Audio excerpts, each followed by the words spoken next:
गुजरात में बीजेपी की गौरव यात्रा को हरी झंडी दिखाते हुए बीजेपी के अध्यक्ष जेपी नड्डा ने कहा है कि कांग्रेस बस भाई बहन की पार्टी रह गई है। देश में राष्ट्रीय पार्टी सिर्फ बीजेपी बची है।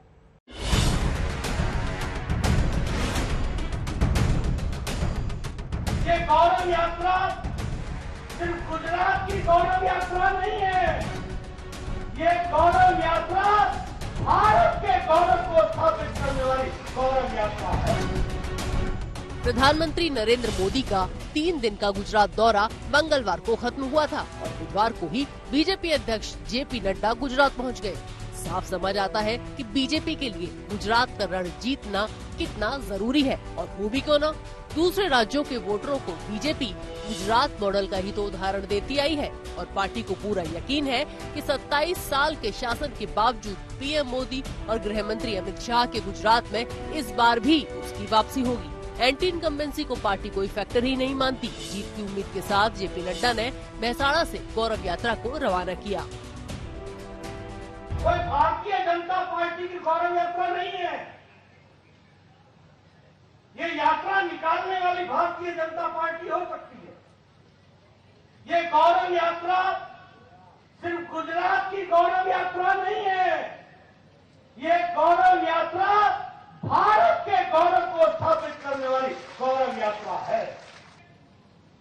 सबका साथ, सबका विकास, सबका विश्वास, सबका प्रयास, सबको साथ लेकर के चलने वाला भारत जो आदरणीय प्रधानमंत्री नरेंद्र मोदी जी के नेतृत्व में देश आगे छलांग लगा रहा है, उस गौरव यात्रा की गंगोत्री गुजरात है। इस बात के लिए मैं आपको बधाई देना चाहता हूं।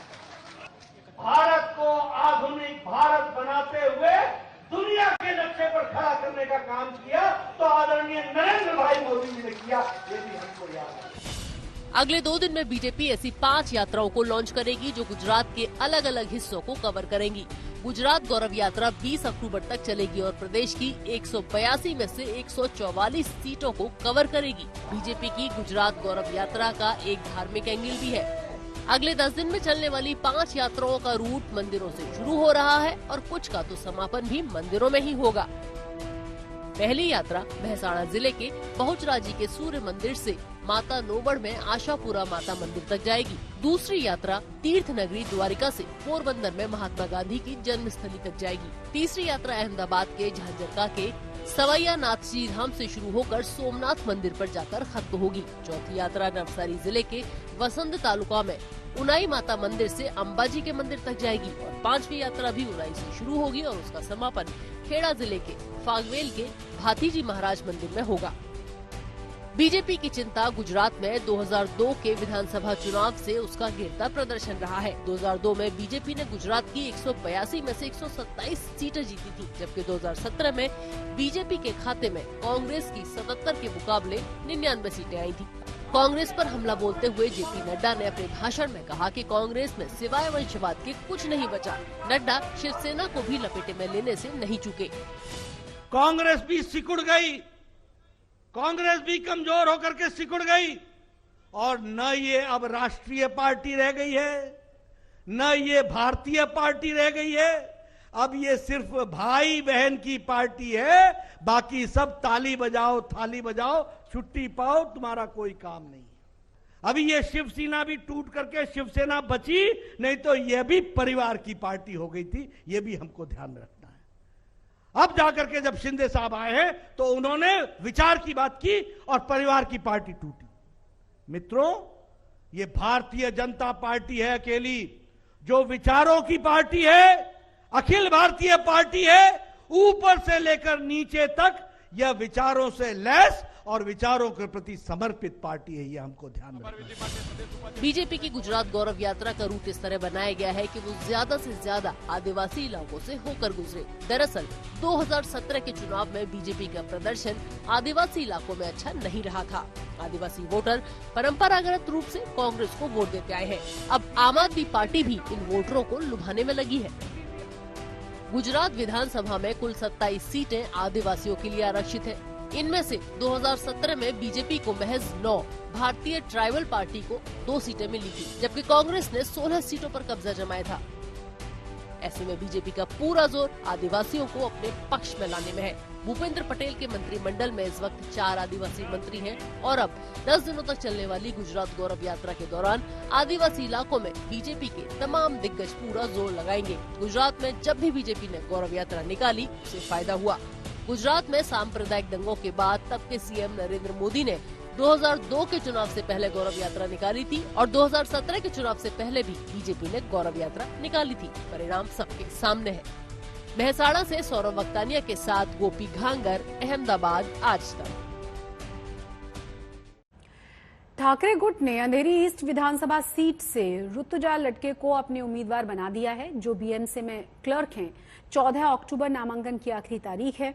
अब ठाकरे गुट का आरोप ये है कि बीएमसी उनका इस्तीफा स्वीकार ही नहीं कर रही, क्योंकि लटके बीएमसी में नौकरी करती हैं, इसीलिए उनका इस्तीफा मंजूर नहीं हुआ तो वो चुनाव लड़ ही नहीं पाएंगी। ठाकरे गुट की अगर माने तो उन्होंने कहा है कि शिंदे गुट ऋतुजा लटके पर दबाव बना रहा है कि वो उसकी उम्मीदवार बन जाएं। ऋतुजा लटके के पति रमेश लटके अंधेरी ईस्ट सीट से शिवसेना के विधायक थे और इस साल मई में उनके निधन के बाद सीट खाली हो गई थी। अब हो रहे हैं वहां से उपचुनाव। महाराष्ट्र के डिप्टी सीएम देवेंद्र फडणवीस ने ठाकरे गुट के इन आरोपों से साफ इनकार किया है।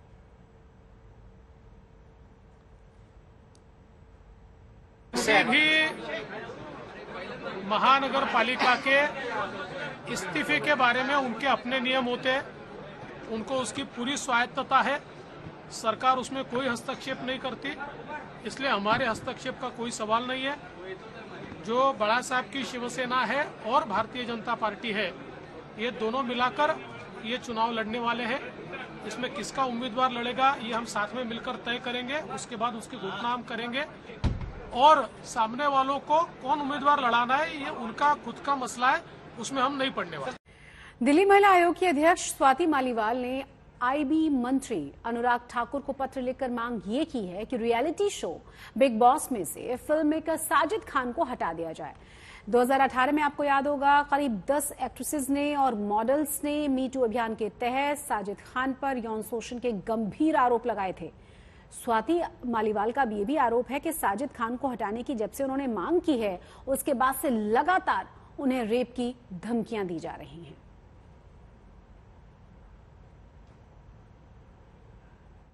2 दिन पहले मैंने साजिद खान के खिलाफ एक कंप्लेंट अनुराग ठाकुर जी को दी थी, क्योंकि मैं चाहती हूं कि साजिद खान को तुरंत बिग बॉस जो शो है उससे हटाना चाहिए। साजिद खान के खिलाफ पहले ही 10 महिलाएं आरोप लगा चुकी हैं कि कैसे उसने उन सबका यौन शोषण किया था। इनफैक्ट एक एक्ट्रेस ने यह बताया था कि वो सिर्फ 17 साल की थी जब वो ऑडिशन कर रही थी हाउसफुल 4 मूवी के लिए, और उस ऑडिशन के दौरान साजिद खान ने उसको बोला था कि तुम अपने पूरे कपड़े उतारो तभी मैं तुम्हें रोल दूंगा। इसी तरीके से एक और महिला ने यह बताया था कि जब वो हमशक्ल मूवी के दौरान ऑडिशन कर रही थी तो साजिद खान ने बोला था कि तुम अपने पूरे कपड़े उतारो, अगर तुम्हारा शरीर मुझे अच्छा लगा तभी मैं तुम्हें रोल दूंगा। तो इस तरीके की घिनौनी और घटिया सोच रखने वाला आदमी, जिसने इतनी सारी महिलाओं के साथ यौन शोषण के जिसके ऊपर आरोप हैं, ऐसे आदमी को मेरे हिसाब से किसी भी हाल में प्राइम टाइम शो पे नहीं होना चाहिए। और इस कंप्लेंट को देने के बाद मेरे को रेप के थ्रेट्स आ रहे हैं। मैं यही जानना चाह रहा था कि आपने ट्वीट भी किया, ये धमकी आपको कहाँ आ रही है? फोन पे आ रही हैं, सोशल मीडिया पर आ रही हैं, या फिर जो आपके अकाउंट हैं वहां पर आ रही हैं? मुझे ये सारी धमकियां इंस्टाग्राम पे मिली हैं, और ये धमकियां ये कह रही हैं कि साजिद खान जब बिग बॉस से निकलेगा तो वो मेरा रेप करेगा। तो मैं ये कहना चाहती हूँ कि हम डरने वालों में से हैं नहीं। हमने दिल्ली पुलिस को एफआईआर के लिए कंप्लेंट दे दी है। एफआईआर भी होगी, जांच भी होगी, और ये सारे अरेस्ट भी होंगे। और मुझे ऐसा लगता है कि ये पूरी की पूरी धमकियां मुझे सिर्फ इसलिए दी जा रही हैं क्योंकि मैं एक स्टैट्यूटरी रोल निभा रही हूँ और मुझे मेरे काम को करने से रोकने की कोशिश की जा रही है। साथ ही बहुत से ऐसे लोग हैं जो पक्ष में भी हैं कि शो से नहीं हटाना चाहिए। ऐसे लोगों के बारे में आप क्या कहेंगी? क्योंकि अगर एक तरफ आप हैं, विरोध कर रही हैं कि शो में उन्हें नहीं होना चाहिए, बहुत से लोग इस तरह का शो देखते हैं, और जो चिट्ठी आपने लिखी है उसमें आपने 10 अलग अलग शिकायतों का जिक्र भी किया है। तो किस तरह से इस पूरे मामले को आप देख रही हैं? क्योंकि जो शो है वो काफी पॉपुलर है, और ऐसी स्थिति में क्या कार्रवाई तुरंत होनी चाहिए, या आपको ये भी लगता है कि लंबा खींचा जा रहा है इसे? मुझे लगता है पूरी तरीके से लंबा खींचा जा रहा है, और सिर्फ टीआरपी के लिए बिग बॉस ऐसे शोज इस तरीके से कर रहे हैं कि वो सेक्सुअल ऑफेंडर्स को अपने घर में जगह दे रहे हैं और उसके बाद उनको प्राइम टाइम टीवी पे चलाया जा रहा है जिससे कि उनकी इमेज वाइट वॉश हो सके। मेरे हिसाब से बहुत गलत है, तुरंत एक्शन होना चाहिए। और मुझे जहां तक समझ में आ रहा है, ज्यादातर लोग नहीं चाहते कि वो साजिद खान को टीवी पे देखें।